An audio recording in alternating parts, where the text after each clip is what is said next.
मेरी आज दूसरी बार सुहागरात थी। मेरा दूसरा पति मेरे खाला का लड़का था। वो मुझे चाहने लगा था। मेरी पहली शादी बहुत ही कच्ची उम्र में मेरी बाजी के साथ उसके देवर से हो गई थी, जब मुझे शादी का मतलब भी नहीं मालूम था कि शादी क्या होती है।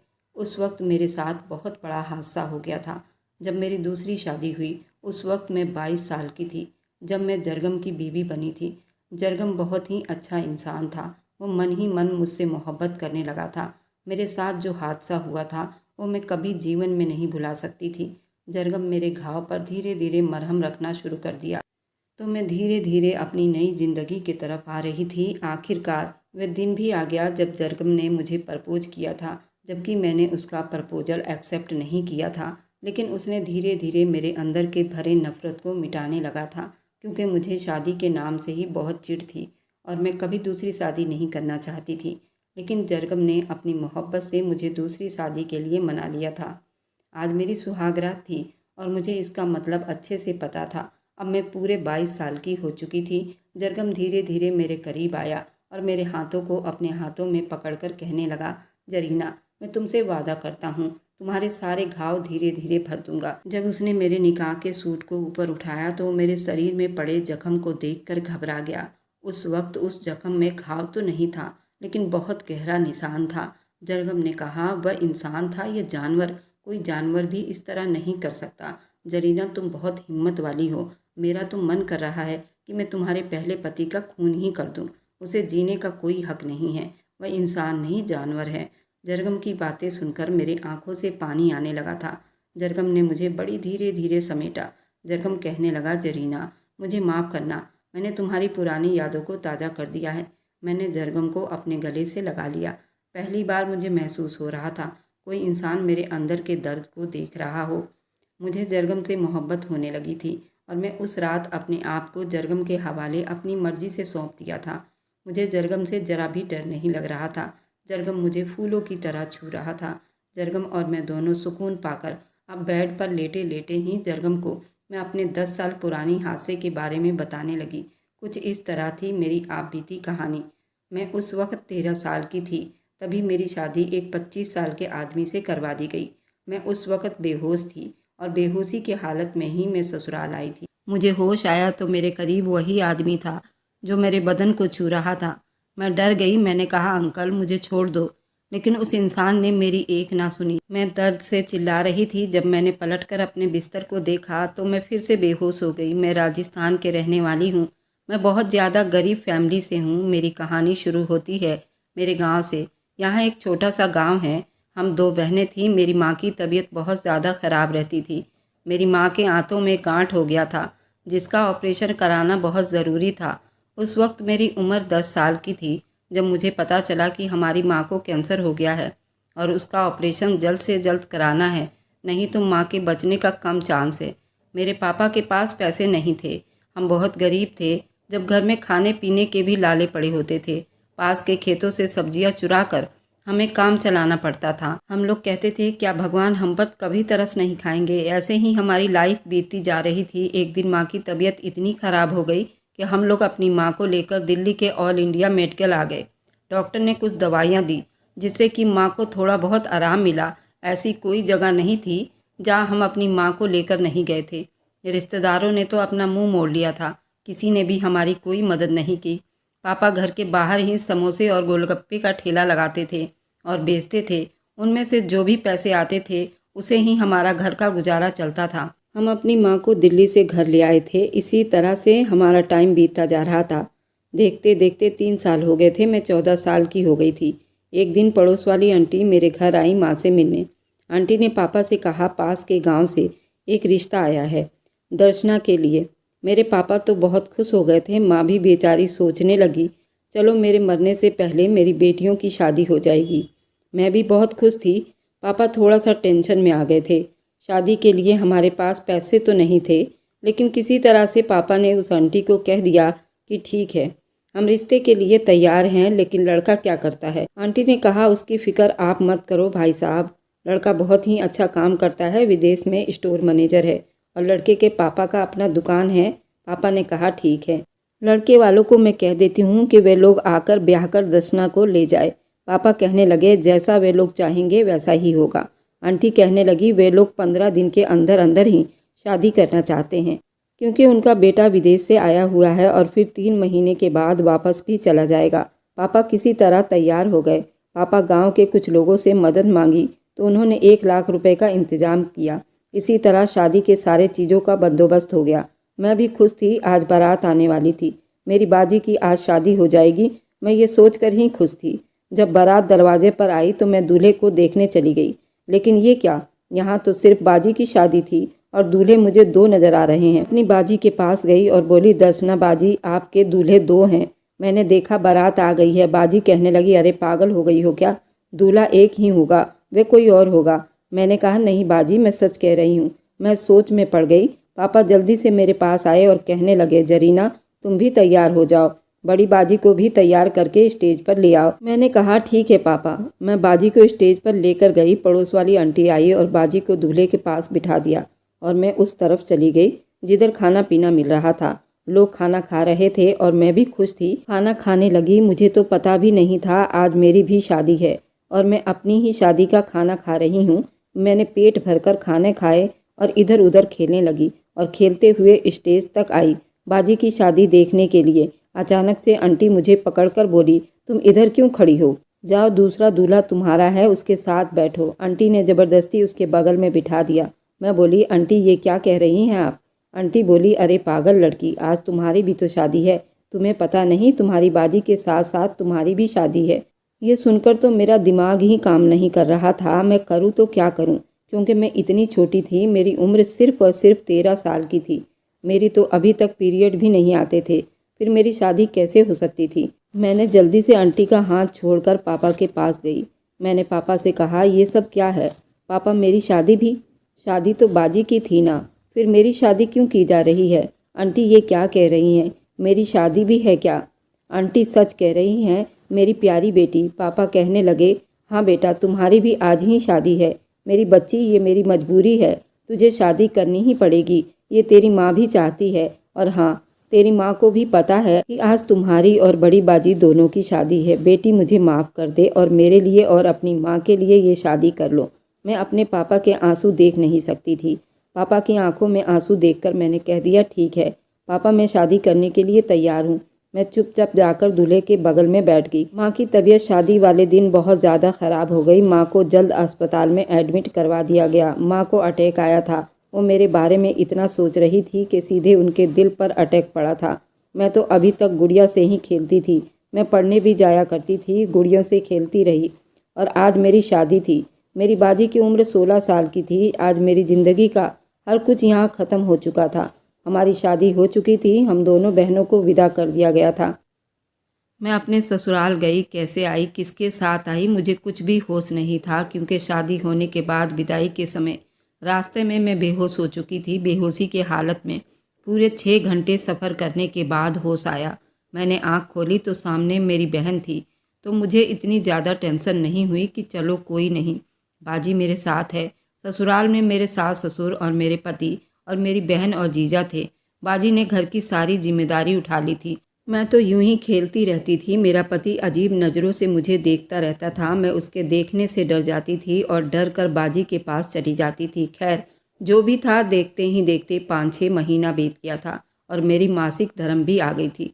देखते ही देखते 1 हफ्ता बीत गया और मासिक धर्म भी ख़त्म हुआ। जिस दिन मासिक धर्म खत्म हुआ उसी रात मुझे एक कमरे में दुल्हन की तरह सजाकर बिठा दिया गया था। मैं दुल्हन बनी बैठी हुई थी, तभी देखा मेरा पति कमरे में आ रहा है। उसे देखकर मैं डर गई थी, क्योंकि वह बहुत ही नौजवान और हट्टा कट्टा आदमी था। उसकी उम्र लगभग 25 साल की होगी। वह मेरे पास आया, मेरे चेहरे को छूने लगा, मेरे बालों को सहलाने लगा। मैं डरकर काँप रही थी। मैं कह रही थी, अंकल मुझे छोड़ दो। वह गुस्से से मेरी तरफ घूरा, कहने लगा, सुनो, मैं तुम्हारा अंकल नहीं हूँ, मैं तुम्हारा पति हूँ। मैंने कहा, ठीक है। मैं डर से कांप रही थी। मुझे कुछ समझ नहीं आ रहा था क्या करूँ, लेकिन मैं कह रही थी कि आप मुझे ऐसे क्यों टच कर रहे हो, मुझे अच्छा नहीं लगता। वह कहने लगा, अरे पागल, तुम मेरी पत्नी हो और मैं तुम्हारा पति हूँ और मेरा अधिकार है, मैं तुम्हें कहीं से भी छू सकता हूँ। तुम्हें पता है पति और पत्नी के बीच में क्या होता है। मैं जानता हूँ तुम्हें नहीं पता होगा। मैं तुम्हें आज बताऊँगा पति पत्नी के बीच में क्या होता है। तुम डरो नहीं, मैं तुम्हारे पास तुम्हें डराने के लिए थोड़ी आया हूँ, मैं तो तुमसे प्यार करने के लिए आया हूँ। ऐसा कहकर मुझे अपनी बाहों में भर लिया था और मैं उसे मना करती रह गई। मुझे छोड़ दो, मुझे बहुत तकलीफ़ हो रही है, मुझे छोड़ दो, मुझे ये सब नहीं करना। लेकिन उसने मेरी एक ना सुनी और दरिंदों की तरह रात भर वो मुझे नोचता रहा। उसे मुझ पर जरा सी भी तरस न आई। उसे पता था मैं इस लायक नहीं हूँ तब भी। फिर सुबह हुई तो मेरा पूरा शरीर दर्द से फट रहा था। मैं दर्द से तड़प रही थी, रो रही थी। सुबह मेरी बाजी मेरे कमरे में आई और मुझे बिस्तर समेत उठाकर बाहर ले आई। मुझे नहला धुलाकर कपड़े पहनाकर मुझे आराम करने के लिए कह दिया। खाना बनाने खुद ही चली गई। मेरे लिए वो खाना लेकर आई। मैंने खाना खाया और सो गई। मैं बहुत रो रही थी। अपनी बाजी से कह रही थी, बाजी आप मुझे छोड़कर नहीं जाना। वह दरिंदा मेरे पास आ जाएगा, मेरे साथ फिर से वही सब करेगा। बहुत अजीब इंसान है, उसने मेरे साथ बहुत गलत किया। बाजी कहने लगी, घबराओ नहीं जरीना, सब कुछ ठीक हो जाएगा। देखना तुम बिल्कुल ठीक हो जाओगी, बिल्कुल पहले जैसे खेलने कूदने लगोगी। तुम्हें घबराने की कोई ज़रूरत नहीं है। देखो मैं हूँ ना तुम्हारे साथ, तुम्हारे पास ही हूँ। बाजी मुझे समझाकर कमरे से जा चुकी थी। मैं सो गई। देखते ही देखते 1 महीना बीत गया। तभी मुझे उल्टियाँ आने लगी और मैं चक्कर खाकर आंगन में गिर पड़ी। मेरी सास और बाजी दौड़कर मेरे पास आई और उन्होंने डॉक्टर को बुलाया। डॉक्टर ने मेरा चेकअप किया तो बताया मैं प्रेग्नेंट हूँ। मैं तो डॉक्टर की बातें सुनकर समझ ही नहीं पाई थी कि ये सब क्या होता है और ये लोग क्या कह रहे हैं। मैं प्रेग्नेंट हूँ, ये कैसी बीमारी है। मुझे नहीं पता था प्रेग्नेंट का मतलब क्या होता है। लेकिन अच्छी बात ये थी, उसी दिन पापा घर आए और कहने लगे माँ बिल्कुल ठीक हो गई है। ये कैसा चमत्कार था। आज पता चला कि मैं प्रेग्नेंट हूँ और आज ही पता चला कि माँ ठीक हो गई हैं। मैं तो डर गई थी, कहीं माँ परेशान ना हो जाए ये सुनकर कि मैं प्रेग्नेंट हूँ। खैर माँ ठीक हो चुकी थी, इस बात की मुझे बहुत खुशी थी। लेकिन आज तो मेरी ज़िंदगी पूरी तरह से बर्बाद हो चुकी थी, क्योंकि मेरी शादी ऐसे इंसान से हो चुकी थी जिसका मेरे साथ कोई जोड़ ही नहीं था। कुछ दिनों बाद मुझे पता चला मेरे पति ने अपने माँ बाप से छुपाकर एक और शादी कर रखी थी। वह लड़की मेरे सास ससुर को पसंद नहीं थी। मुझे इन सारी बातों की कोई भी जानकारी नहीं थी और ना ही मुझे समझ आती थी। मैं सोचती थी चलो एक और पत्नी है तो उसमें मेरा क्या बिगड़ेगा। मेरी तो अब उस इंसान के साथ शादी हो चुकी है, अब तो ये मेरा पति है। इस तरह से टाइम बीत रहा था। धीरे धीरे 5 महीना बीत चुका था और इन 5 महीनों के अंदर मेरा पेट फूलने लगा था। मैं डर गई थी। मैं अपनी सास के पास गई और कहने लगी कि माँ जी मेरा पेट क्यों बाहर को आ रहा है, मेरे पेट में ऐसा क्या हुआ है। मेरी सास ने मुझे कहा, कुछ नहीं बेटा, ऐसा होता है, तुम जाकर आराम करो, सब ठीक हो जाएगा। मैं अपनी बाजी के पास गई। मेरी बाजी भी इतना नहीं जानती थी, लेकिन उन्होंने कहा कि देखो जरीना, तुम प्रेग्नेंट हो, इसका मतलब होता है कि तुम्हारे अंदर एक नन्ही सी जान पल रही है। इस नन्ही सी जान को कुछ ही दिनों में तुम जन्म दे दोगी। मेरी बाजी तो बहुत खुश थी। शादी के 3 महीने के बाद जीजा कतर चले गए थे। वह वहीं पर जॉब करते थे और वे तो बहुत अच्छे इंसान थे। बाजी भी जीजा को बहुत चाहती थी। बाजी की बातें सुनकर मैं चुप हो गई और चुप्पी से अपने कमरे में आकर बैठी थी। तभी मेरा पति आया और कहने लगा, सुनो, तुम अपना सामान बांधो और इस घर से चलती बनो। मैं तुम्हारे साथ अब नहीं रहूँगा। मैं अब मुनीफा के साथ रहूँगा। वो मेरी बीवी है और मैं उसे बहुत मोहब्बत करता हूँ। वह तो मेरे मम्मी पापा की ज़िद थी कि मैं तुमसे शादी करूँ, क्योंकि वह चाहते थे कि मैं लव मैरिज ना करके उनके पसंद की लड़की से शादी करूं और मैं किसी गांव की लड़की से शादी करूं। तो मैंने उनके कहने पर शादी कर ली थी। लेकिन अब मैं तुम्हारे साथ नहीं रह सकता, इसलिए तुम अपना सामान बांधो और निकलो यहाँ से।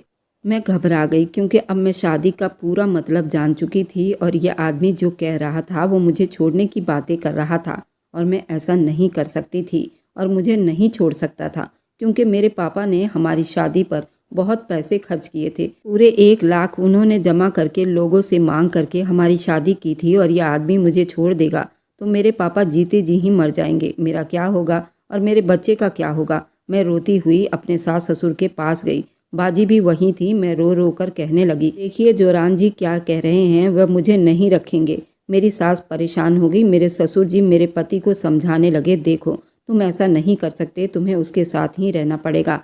जरीना बहुत अच्छी लड़की है और ये तुम्हारे बच्चे की माँ बनने वाली है, तुम ऐसा कैसे कर सकते हो, तुम्हें जरीना के साथ ही रहना होगा।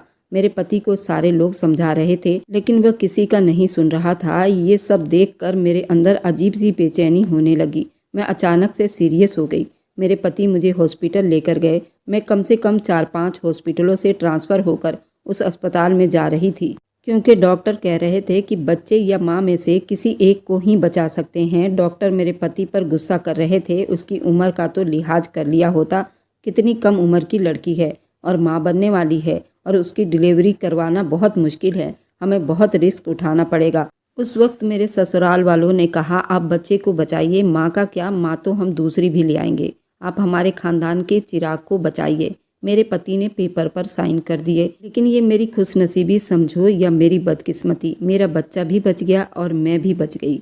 मेरे माँ बाप दोनों अस्पताल में आए और मेरे पति ने मुझे मेरे माँ बाप के साथ भेज दिया। जब मेरा बच्चा 3 महीने का हुआ तो मेरा पति आया और मेरे बच्चे को मुझसे छीन कर ले गया।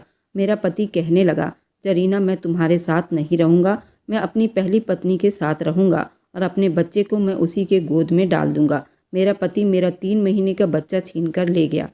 पापा जब घर आए तो मैंने अपने पापा को रो रो कर बताया। माँ भी रो रही थी। मेरे पापा मुझे समझाने लगे, कहने लगे, जरीना, तुम परेशान ना हो, तुम्हारे ससुराल वाले पढ़े लिखे लोग हैं, वे अच्छे लोग हैं। हो सकता है वे लोग नाराज हो तुमसे, इसलिए ऐसा कर रहे हो। ऐसा करो, तुम वापस अपने ससुराल चली जाओ और वहाँ पर जाकर सबको मनाओ।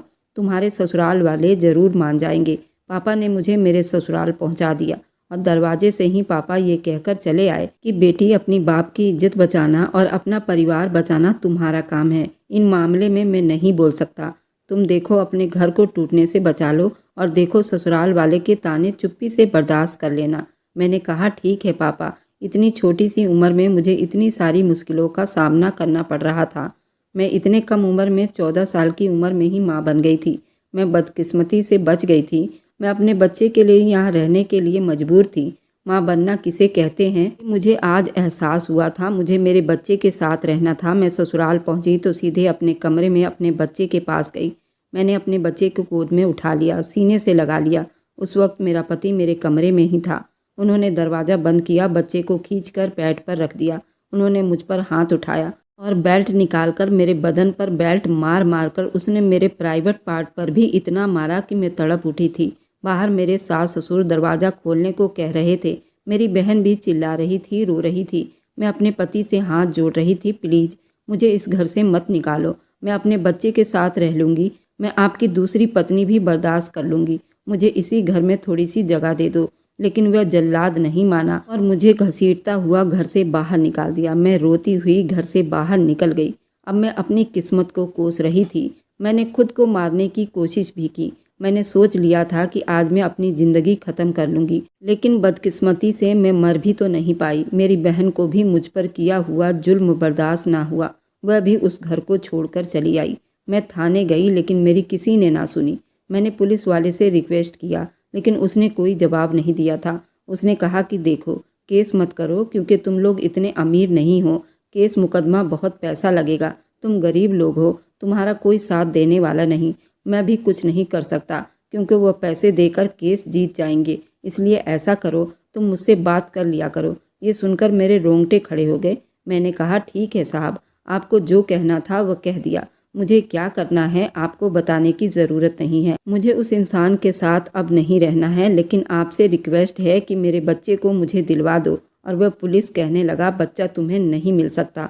वह बच्चा तुम्हारे पति को ही दिया जाएगा क्योंकि उसका पालन पोषण वह अच्छे से कर सकता है। तुम तो अभी 15-16 साल की बच्ची हो और तुम्हारा बच्चा तभी मिल सकता है जब तुम 18 साल की होगी।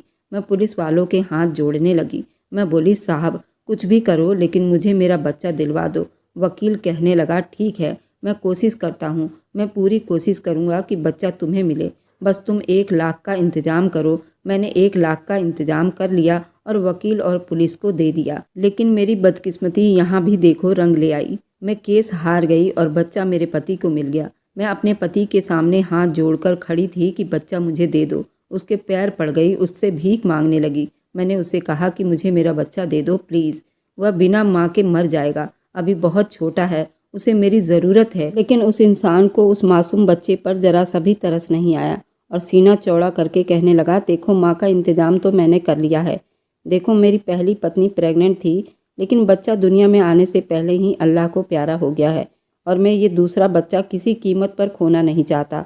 क्योंकि मेरी पहली पत्नी अब कभी माँ नहीं बन सकती। इसलिए तो मैं ये केस जीत गया हूँ। तुम्हें क्या लगता है कोर्ट ने मुझे यूं ही बच्चा दे दिया है? बच्चे के पास माँ भी है और बाप भी। तुम्हें ज़्यादा बच्चे की फ़िक्र करने की ज़रूरत नहीं। वकील का कहना था बच्चा आपको नहीं मिल सकता। एक तो आपकी उम्र 18 साल की नहीं हुई, लेकिन आप बहुत छोटी हैं, आप बच्चे की जिम्मेदारी नहीं उठा सकती। उनका ये कहना था कि मैं वहीं बेहोश होकर ज़मीन पर गिर गई। मम्मी पापा ने मुझे किसी तरह संभाला और मुझे घर ले आए। मुझे होश आया तो मैं सिर्फ अपने बच्चे को ढूंढ रही थी। मुझे बहुत रोना आ रहा था। मैं दीवारों में सर दे देकर अपने आप को मार देने की कोशिश कर रही थी। मुझे मेरा बच्चा बहुत याद आता था। इसी तरह से करते करते काफ़ी दिन बीत गया। पापा ने मुझे रिश्तेदार के घर भेज दिया। मैं खाला के घर आ गई। मैं यहाँ खाला के घर 4 साल तक रही। खाला का एक बेटा जरगम था। जरगम मुझे बहुत ज़्यादा अच्छा लगता था। वह पढ़ा लिखा था। मेरी सारी हकीकत उसे पता थी। मैंने अपने बीते हुए कल के बारे में उसे सब कुछ बता दिया था। जरगम हर समय मुझे हंसाने की कोशिश करता। जरगम बहुत अच्छा लड़का था। वह अच्छी नौकरी भी करता था। उसकी इनकम भी काफ़ी अच्छी थी। उसने मेरे आगे की पढ़ाई कंप्लीट करवाई। मैं यहाँ बहुत खुश थी। पापा से बात करती रहती थी।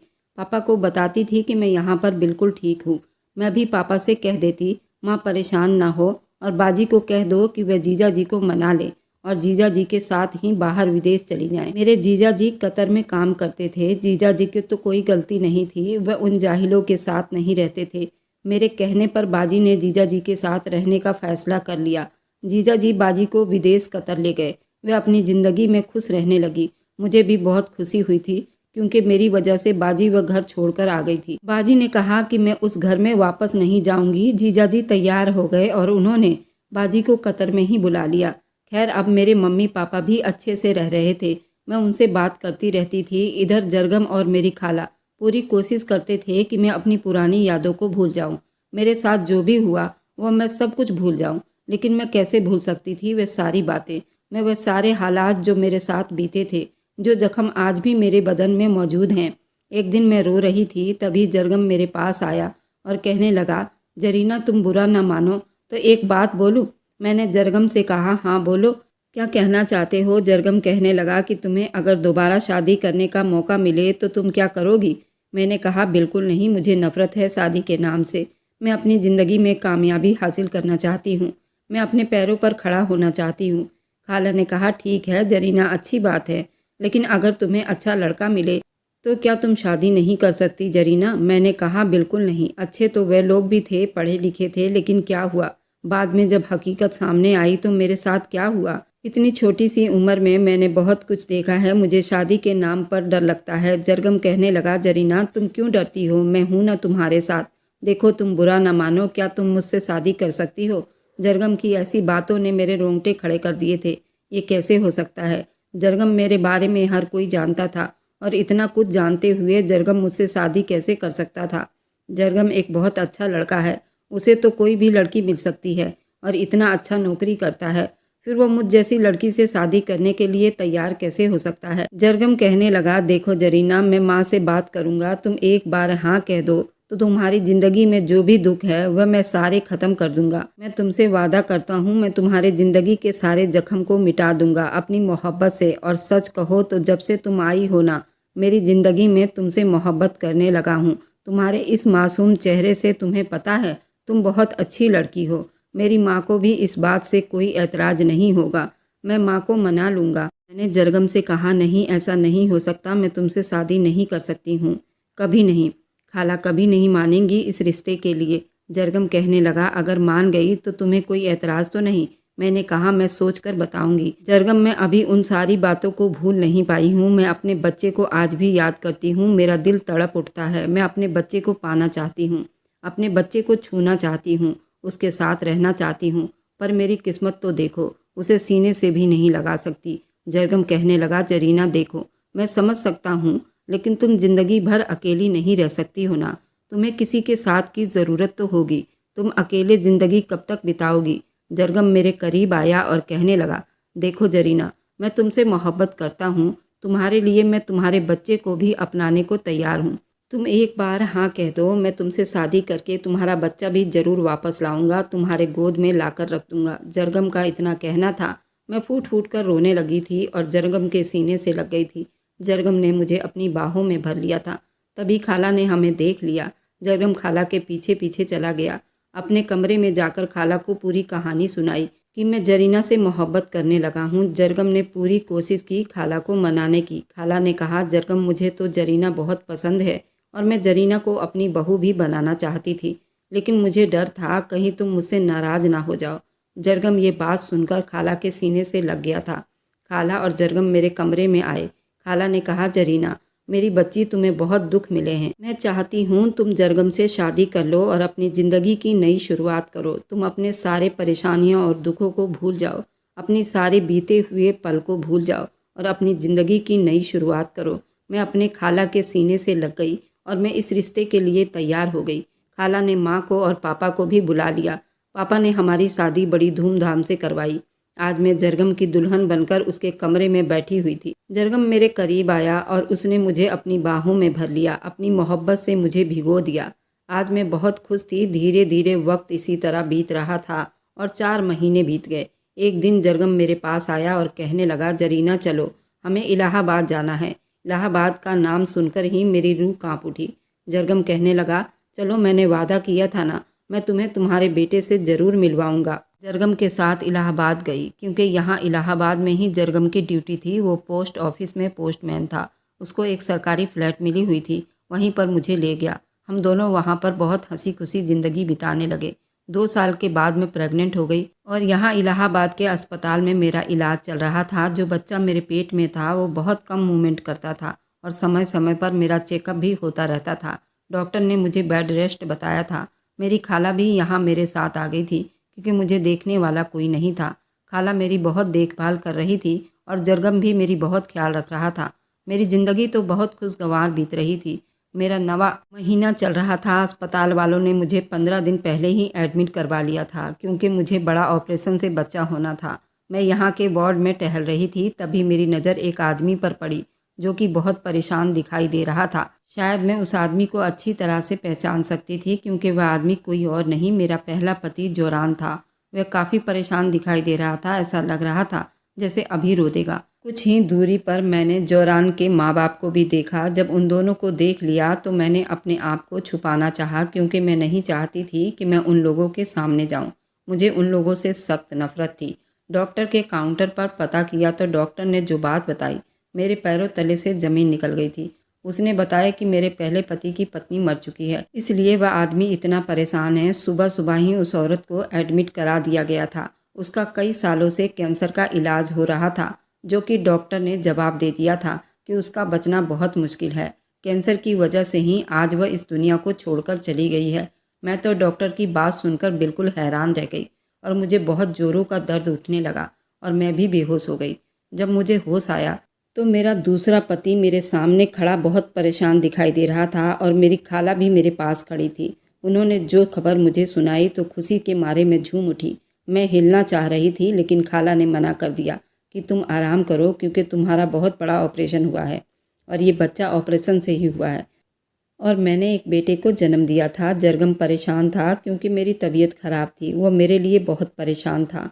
मैंने उसको एक बड़ी सी स्माइल करके दिखाया और बोला, देखो जरगम, मैं तो बिल्कुल ठीक हूँ और तुम भी खुश हो जाओ। हम दोनों का बच्चा इस दुनिया में आ चुका है। हम लोग अस्पताल से डिस्चार्ज होकर अपने फ्लैट में आ गए।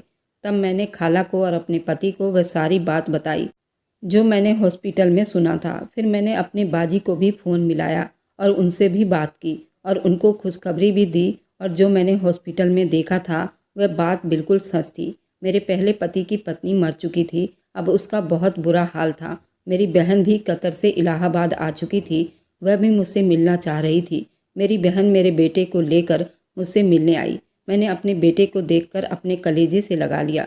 मेरा बेटा अब काफ़ी बड़ा हो चुका था, वह पूरे 9 साल का हो गया था। वह मुझे बिल्कुल नहीं जानता था। उसको देखकर ऐसा नहीं लग रहा था कि वह बिन माँ के पला है। वह तंदुरुस्त था, खूबसूरत था और बहुत उदास था। मैंने उससे उदास होने की वजह पूछी तो वो बहुत रो पड़ा और बोला कि मेरी माँ इस दुनिया में नहीं है। मुझे मेरी माँ बहुत याद आ रही है। मैं उस बच्चे को क्या बताती, मैं उसकी असली माँ थी, लेकिन मैंने कुछ नहीं कहा। उसको सीने से लगाकर बड़ा सुकून महसूस किया। मेरी बाजी ने बताया, मेरा पहला पति जोरान अपने किए पर बहुत शर्मिंदा है। उसने कहा है कि तुम्हारी बद्दुआ मेरी पहली पत्नी को खा गई है। वह तुमसे माफ़ी मांगना चाहता है। वह तुम्हें फिर से अपनाना चाहता है, लेकिन उसे क्या पता कि तुम्हारी शादी हो गई है और तुमने एक बच्चे को जन्म भी दे दिया है। जब उसे ये खबर मिलेगी तो वह और ज़्यादा टूट जाएगा और मैं उसे ये खबर ज़रूर सुनाऊंगी। तुम्हारे बेटे को तो मैं पाल लूँगी, क्योंकि मेरी अभी तक कोई औलाद नहीं हुई है। तुम्हारे जीजा कहते हैं कि मैं इसे अपनी औलाद से बढ़कर मानूंगा। मैं भी अपनी ममता को समझा दिया, सुकून महसूस किया। कोई बात नहीं, मेरा बेटा मेरी बहन के गोद में ही रहेगा। मैंने तो अपनी सौतन को कोई बद्दुआ नहीं दी थी। शायद मेरी आह ने जोरान को सज़ा देनी चाहिए, क्योंकि वह अपनी पहली पत्नी की वजह से ही मुझको ठुकराया था। अगर उसको इतना ही अपनी पहली पत्नी से प्यार था तो मुझसे शादी क्यों किया था? अपने घर से भाग जाता, अपने माँ बाप से मना कर देता, लेकिन उसने मुझ मासूम पर अपनी मर्दानगी दिखाई। मुझे उस छोटी सी उम्र में बर्बाद करके रख दिया। उसकी सज़ा तो अल्लाह ने उसे दे दिया है। इससे बड़ी सज़ा और कोई नहीं होगी, क्योंकि अब पल पल तड़पेगा। ना तो उसकी पहली पत्नी रही और ना ही दूसरी पत्नी उसे मिल सकती है। बाजी मुझसे और मेरे बच्चे से मिलकर अपने घर चली गई। जब उसने ये खबर सुनाई तो सच में जोरान बिल्कुल पागल हो गया था। उसने एक कमरे में अपने आप को कैद कर लिया था। ना ही वो खाता था, ना ही किसी से बात करता था। उसके माँ बाप भी उसके लिए बहुत परेशान हैं। जोरान का कहना है कि मैं एक बार ज़रूर जरीना से माफ़ी मांगूंगा। शायद जरीना मुझे माफ़ कर दे, चाहे तो अपने बेटे को ले जाए। लेकिन मैंने अपने बेटे को अब अपनी बहन को सौंप दिया है, क्योंकि वो बेऔलाद है और मैं अपने पहले पति से कभी सामना नहीं करना चाहती। मैं उसकी शक्ल भी नहीं देखना चाहती। मैंने बाजी से साफ साफ मना कर दिया।